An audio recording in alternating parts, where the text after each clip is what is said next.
बड'लेण्ड मुलुगसोलोंसालि आरो क'क्राझार मुलुगसोलोंसालिनि सानै रेजिस्ट्रार डक्टर सुबुं बसुमतारी आरो डक्टर डिमासा डि मुसाहारि बिथांमोनखौ आयेननि बारगा हाबा मावनानै माने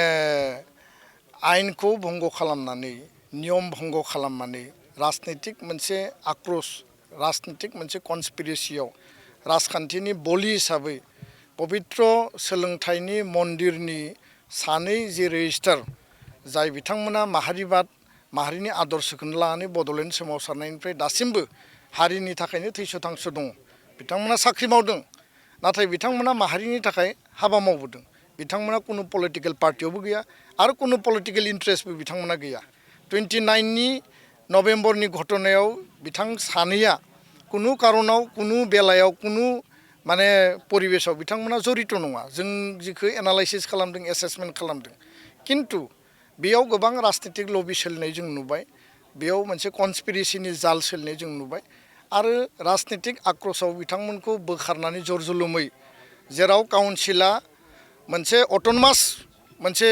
बडि जाय माने इउनिभार्सिटिनि रेजिस्टारखौ बोखारनायनि बिस्रा डाइरेक्ट थोंजों अधिकार गैया राजभवनाव लेटार हरदों राजभवना एक्न'लेजमेन्ट बायदियै जे जोङो मोनसे सेल्फ एक्सप्लेनेटरि लेटार जोङो बिटिसिनिफ्राय मोन्दों बेखौ जोङो भिसिनो इन्टिमेसन होबाय बेबायदिसो बेयाव लिरनाय दं बेयाव एक्सननि बाथ्रा गैया किन्तु बेयाव माखासे माने इन्टारनेल माखासे बेयाव कनस्पिरेसिफोर थाबाय आरो दिनै जों नुबाय जे बिथां सानैखौ बोख्लायनाय लोगो लोगो गुबुन सानैखौ दायित्व होदों आरो दिनै सोरबा गुबुन गुबुन जायफोरा सरकारि फरायसा आफाद दङ बे माने पार्टिनि फरायसा आफादफोर बिथांमोना बिनि सायाव जुक्ति माने बेसिसफोरखौ होनो नागिरदों किन्तु बे आयेननि आयेनाव बियो जेनगोन आरो आयेनाव जुडिसियेल लिगेल जेला फाइट जागोन अट'मेटिकेलि बिथांमोना जेखौ आयेन भंग खालामनानै मावदों बेयाव जेनगोन आरो जों खावलायो हाग्रामा महिलारि बिथांखौ जे बिथांनो रायजो राजाया मेन्डेट होबाय बिटिसिखौ मोजाङै सालायनांगौ रायजो राजानि जौगानायनि कमिटमेन्ट खोथा बाथ्राफोरखौ जिखौ बिसायख'थियाव बिथांमोना बुंदोंमोन बेखौ लानानै गोख्रोङै मोजाङै मावफुंनांगौ आरो बेखौ बाद होनानै जुदि सोरबा माने रेजिस्टारनि सायाव सोरबा बेक्तिनि सायाव जाय मानसिफोरा जोंनिनो माने फोरोंगिरि जोंनिनो बिदा आरो बिथांमोना क'क्राझाराव थानानै बर' हारिनि उथुमायाव थानानै बिथांमोना माहारि दानायनि थाखाय बड'फानि सोमावसारनायनि समनिफ्रायनो दिनैसिमबो जातिनि थाखाय दङ बेबायदि मानसिनि सायाव जुदि राजनीतिक आक्रोश देखायोबा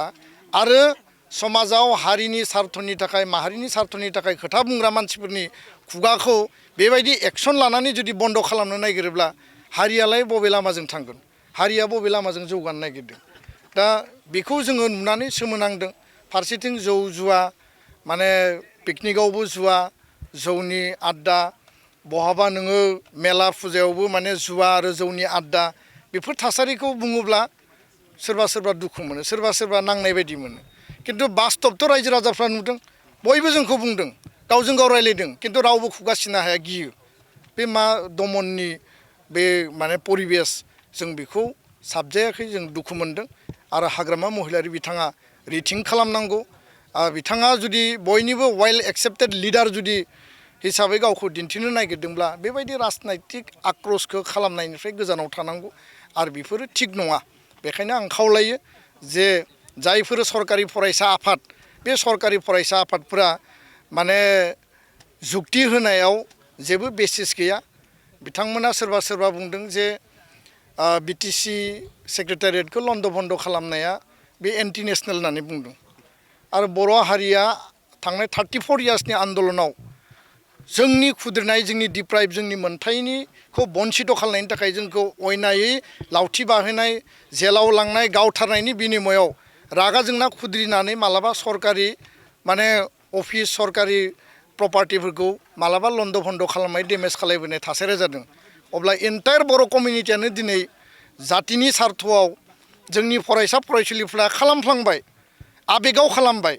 बेखौथ' गोसो जानानै खालामाखैना दा आबेगाव खालामनाय बे जाथायखौ लानानै माने बै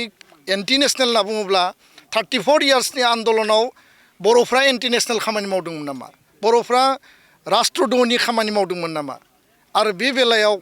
संग्रामि एबसुनि दैदेनगिरियाबो गोलैगोन BLTनि दैदेनगिरियाबो गोलैगोन NDPनि दैदेनगिरियाबो गोलैगोन जोंथ' राष्ट्रद्रह खामानि मावग्रा नङा आरो जों राष्ट्रद्रहि नङा राष्ट्रनि संबिधानखौ मान मर्यादा होनानै जोंनि आर्टिकेल 2 आरो 3 आव आलादा रायजोनि दाबिनायजोंसो दिनै BSc BTC BTR मोनदों बेफोर खोथा बाथ्राफोरखौ बुंनानै मा बुजायनो नागिरदों ओरैनो माने एसे मेलेमजों एसे